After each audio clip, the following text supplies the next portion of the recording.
अब हम Karl Marx के आर्थिक विचारों का अध्ययन करते हैं। कार्ल मार्क्स के आर्थिक विचार, जिन्हें हम मूल रूप से ऐसे विचार मानते हैं जो कि मार्क्सवाद की जड़ें हैं, ये विचार हम 6 भागों में विभक्त करते हैं। इन विचारों को जब हम 6 भागों में विभक्त करते हैं तो सबसे पहला है द्वंद्वात्मक भौतिकवाद। द्वंद्वात्मक भौतिकवाद से तात्पर्य यह है कि उन्होंने हीगलवाद से प्रभावित होकर इस द्वंद्वात्मक भौतिकवाद को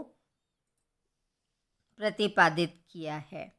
यह मार्क्सवाद की आधारशिला है। इसमें उन्होंने तर्कशास्त्र का सहारा लिया है और वे मानते हैं कि भौतिक जगत में हो रहे जो परिवर्तन हैं उनकी क्रम से व्याख्या की जा सकती है और यह सर्वप्रथम वाद उत्पन्न होता है और इस वाद का एक प्रतिवाद होता है। प्रत्येक परिस्थिति विरोधी हितों के संघर्ष का परिणाम होती है। प्रत्येक क्रिया प्रतिक्रिया को उत्पन्न करती है। इन दोनों के संघर्ष से तीसरी वस्तु का जन्म होता है। इस प्रकार वाद और प्रतिवाद के संघर्ष से संवाद का जन्म होता है और इस प्रकार यह संवाद फिर पुनः कुछ काल के बाद में वाद बन जाता है और इसका पुनः एक प्रतिवाद जन्म ले लेता है। वाद और प्रतिवाद फिर से एक नया संवाद स्थापित कर देते हैं और इस प्रकार बार बार एक नए संवाद का जन्म होता है और यही नया संवाद कुछ काल के बाद में वाद बन जाता है।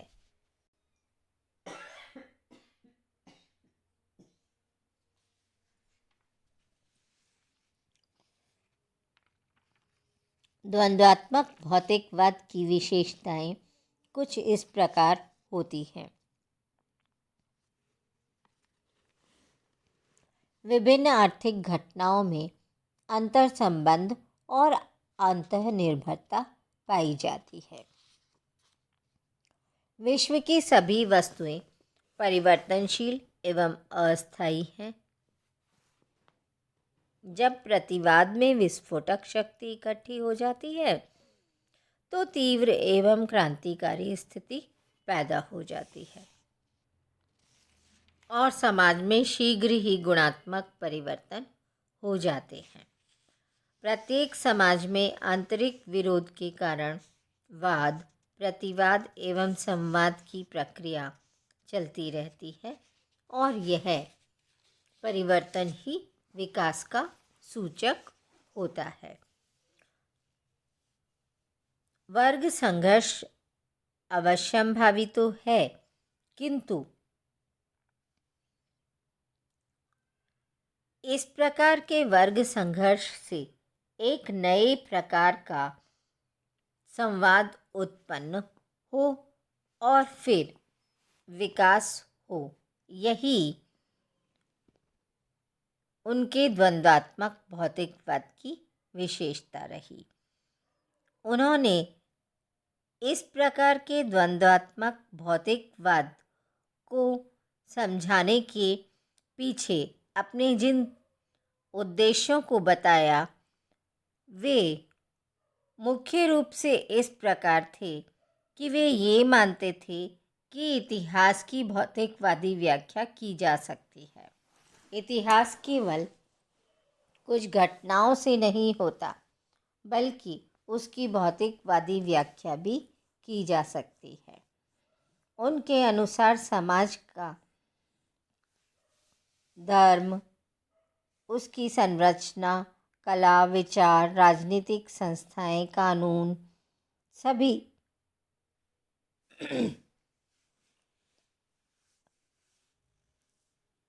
इस बात से प्रभावित होती हैं। प्रत्येक समाज का सामाजिक स्तर उसकी आर्थिक स्थिति से निर्धारित होता है।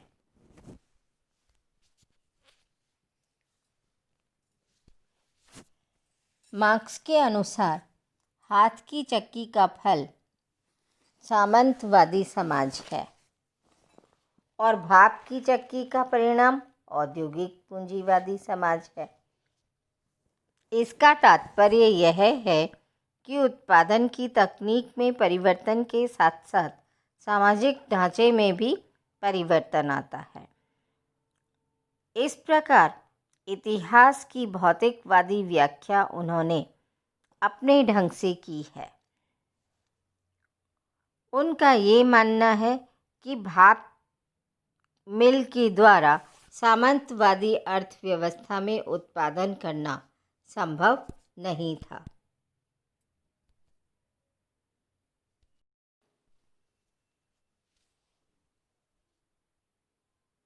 उन्होंने उत्पादन प्रणाली में परिवर्तन तथा उसके विकास की दृष्टि से इतिहास को 5 भागों में बांटा।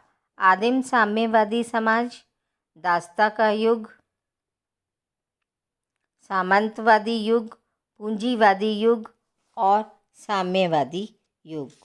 उनका मानना है कि आदिम साम्यवादी युग में व्यक्ति विशेष का कोई अधिकार नहीं होकर संपूर्ण समाज का उत्पादन के साधनों पर अधिकार होता है, जहाँ कोई वर्ग भेद या वर्ग संघर्ष नहीं होता। उसके बाद दास्ता का युग आता है, फिर सामंतवादी युग आ जाता है और फिर पूंजीवादी युग आता है और अंत में पुनः वर्ग संघर्ष के कारण साम्यवादी युग की स्थापना होती है। इस प्रकार इतिहास की भौतिकवादी व्याख्या की गई। मार्क्स ने पूंजीवाद के पतन और सामाजिक क्रांति की व्याख्या भी अपने ढंग से की है। उनका मत था कि समाज का इतिहास वर्ग संघर्ष का इतिहास है।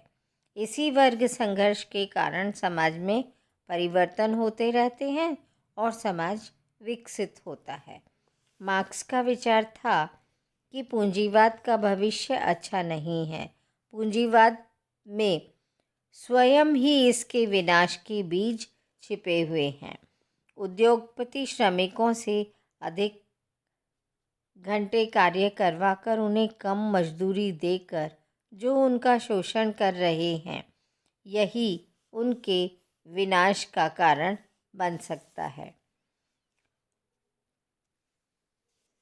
उन्होंने पूंजीवाद की जिन विशेषताओं को व्यक्त किया वे हैं उत्पादन के साधनों पर पूंजीपति उद्यमियों का स्वामित्व होना, समाज को 2 भागों में विभाजित हो जाना, बड़े पैमाने पर किया जाने वाला उत्पादन, उत्पादन का उद्देश्य अधिकतम लाभ प्राप्त करना और श्रम का शोषण।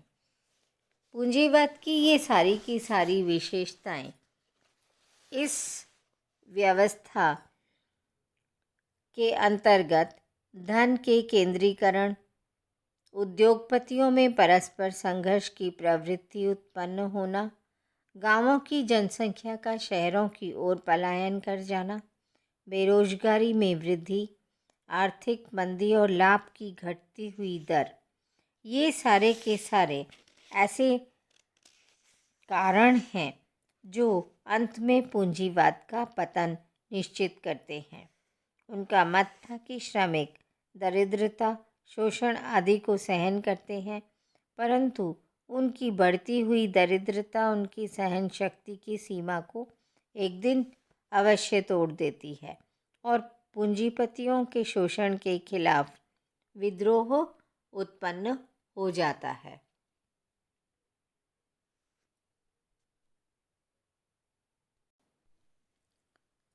धन के संकेंद्रण का सिद्धांत।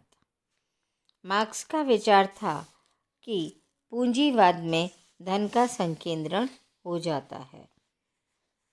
पूंजी संचय किसी त्याग अथवा कष्ट का परिणाम नहीं, बल्कि श्रम के शोषण का परिणाम होता है। इस प्रकार उन्होंने पूंजीपति वर्ग को यह माना कि वे उत्पादन साधनों पर सबका हक छीनकर स्वयं हक जमा लेते हैं। इसी कारण वे पूंजीपति बन जाते हैं। मार्क्स का कहना है कि पूंजीवाद का पतन अवश्यंभावी है, क्योंकि इसके उत्थान में ही इसके बीज विद्यमान रहते हैं। जिन तत्वों ने पूंजीवाद का विकास किया है, वही तत्व इसका विनाश भी कर देते हैं। अतः पूंजीवाद का भविष्य अनिश्चित एवं अंधकारपूर्ण है। पूंजी संचय से उत्पादन के मूल्यों एवं समाज की क्रय शक्ति में उत्तरोत्तर अंतर बढ़ने से अति उत्पादन की समस्या उत्पन्न हो जाती है। वे उन कारणों का भी उल्लेख करते हैं जिनसे धन का संकेंद्रण उत्पन्न होता है। सबसे पहला कारण उन्होंने माना कि ये बड़े पैमाने का उत्पादन धन का संकेंद्रण कर देता है। लाभों की वृद्धि की आकांक्षा, आर्थिक संकटों में वृद्धि, निर्धनता में वृद्धि, एकाधिकार की प्रवृत्ति का उदय और लाभों की दरों में कमी हो जाना, ये सभी इस बात को बताते हैं कि पूंजीवाद में धन का संकेंद्रण हो जाता है और इस धन के संकेंद्रण में श्रमिकों के शोषण से ही वर्तमान पूंजीवाद वर्ग संघर्ष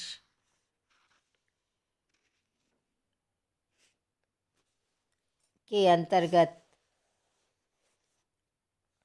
इसके विनाश के बीज छिपे हुए होते हैं। उनका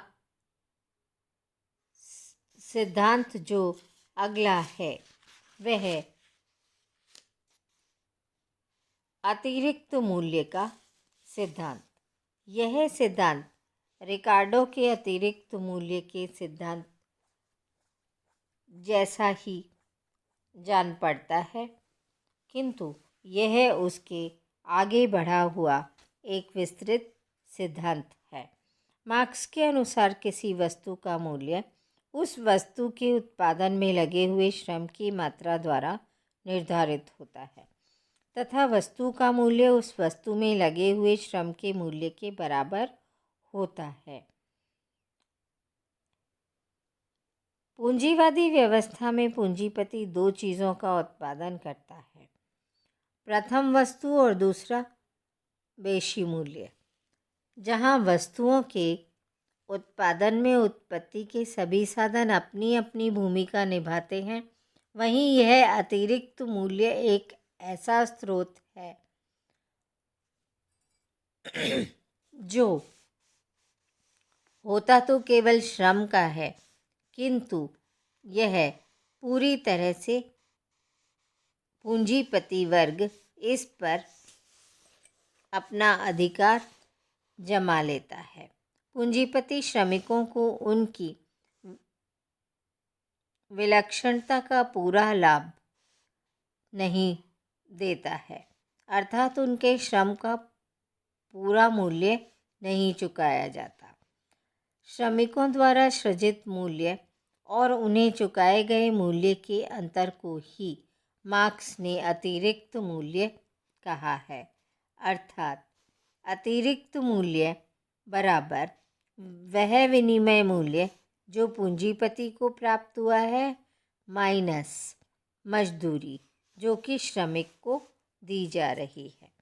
मार्क्स का मत है कि जो कुछ भी अतिरिक्त मूल्य पूंजीपति के द्वारा लिया जा रहा है वह सब का सब श्रम के द्वारा ही उत्पन्न किया गया होता है।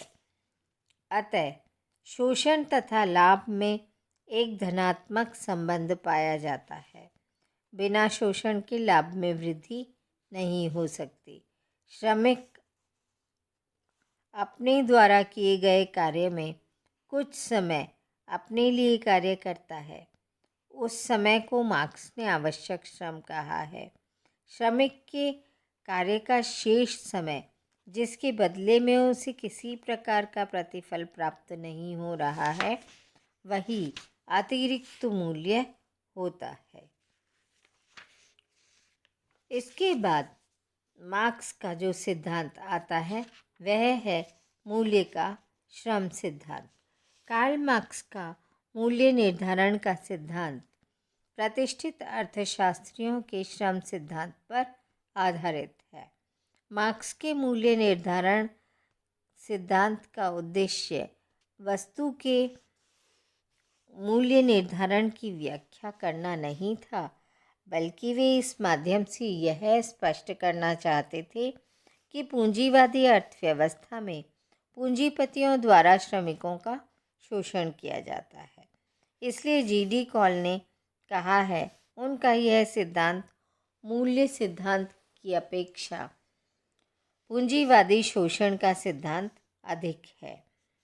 उनका मानना है कि मूल्य मानवीय श्रम का प्रतिफल होता है, अर्थात किसी वस्तु के उत्पादन में लगने वाले श्रम को ही वस्तु का विनिमय मूल्य का आधार होना चाहिए।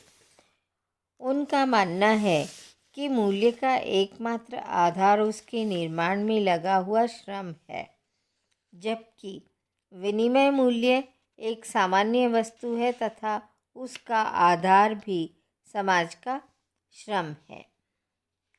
उनके अनुसार वह सामान्य चीज़ क्या है जिसके कारण हम कह सकते हैं कि 5 पलंग एक मकान के बराबर होता है। अरस्तू को कहना है ऐसी कोई वस्तु यथार्थ में नहीं है, लेकिन उनका मानना है कि वह सामान्य चीज़ है मानव श्रम। किसी वस्तु के उत्पादन में जितना श्रम लगता है उसी के आधार पर वस्तु का मूल्य निर्धारित किया जाता है। अतः मार्क्स का यह मूल्य सिद्धांत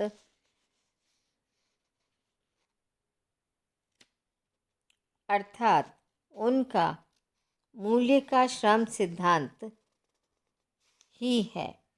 मार्क्स के अनुसार श्रम समय से तात्पर्य किसी वैयक्तिक श्रमिक द्वारा किसी वस्तु विशेष के निर्माण में लगाए गए श्रम से नहीं है, बल्कि उस श्रम की इकाइयों से है जो उस वस्तु को बनाने के लिए आवश्यक होती है। इस आधार पर वह वस्तु महंगी नहीं होती जिसका उत्पादन कोई अयोग्य या आलसी श्रमिक करता है, बल्कि मार्क्स का कहना है कि किसी वस्तु के बाजार मूल्य तथा विनिमय मूल्य में अंतर के कारण ही श्रमिक एक उद्योग से दूसरे उद्योग की ओर गतिमान होते हैं। इस प्रकार मार्क्स के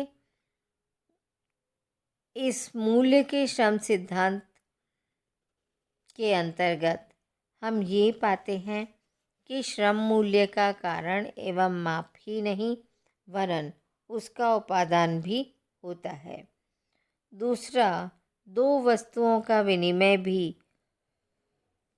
उन वस्तुओं में लगे हुए श्रम के अनुपात में होता है। श्रम की मात्रा कार्य के घंटों के माध्यम से मापी जाती है और विनिमय की प्राकृतिक और स्थायी दर वस्तु के निर्माण में लगे हुए श्रम के अनुपात में होती है। इस प्रकार मार्क्स का यह सिद्धांत मूल्य के श्रम सिद्धांत के रूप में जाना जाता है। मार्क्स को कई विचारकों ने अपनी समीक्षा के अंदर परंपरावादी विचारधारा का ही माना और उनके सिद्धांतों को उन्होंने नई बोतल में पुरानी शराब की संज्ञा दे डाली। किंतु फिर भी मार्क्स के विचार इतने क्रांतिकारी विचार हैं कि मार्क्स एकमात्र ऐसे अर्थशास्त्री रहे जो केवल अर्थशास्त्री नहीं बल्कि समाजशास्त्री, शिक्षक, श्रमिक वर्ग के मसीहा के रूप में उन्होंने विश्व भर में अपनी पहचान बनाई। उनका मार्क्सवाद केवल थ्योरेटिकल नहीं था बल्कि वह कार्य रूप में परिणत होकर विश्व के अनेक देशों में कम्युनिज्म फैल गया और यह कम्युनिज्म, साम्यवाद अनेक राष्ट्रों में रहा, यहाँ तक कि इस साम्यवाद के समाप्त हो जाने के बाद भी रूस जैसे बड़े राष्ट्र, जो कि यूएसएसआर हुआ करता था, जो बाद में साम्यवाद के ख़त्म होने के बाद जिस रूप में साम्यवाद को अपनाया गया था, वह रूप साम्यवाद का अब नहीं है। साम्यवाद का उस प्रकार का एकमात्र उदाहरण चीन है। अन्य राष्ट्रों में साम्यवाद काफ़ी कुछ ढीला पड़ चुका है। इस प्रकार से मार्क्स मानव इतिहास में एक ऐसे अर्थशास्त्री हैं जिन्होंने सबसे ज़्यादा इस पृथ्वी के लोगों को प्रभावित किया। धन्यवाद।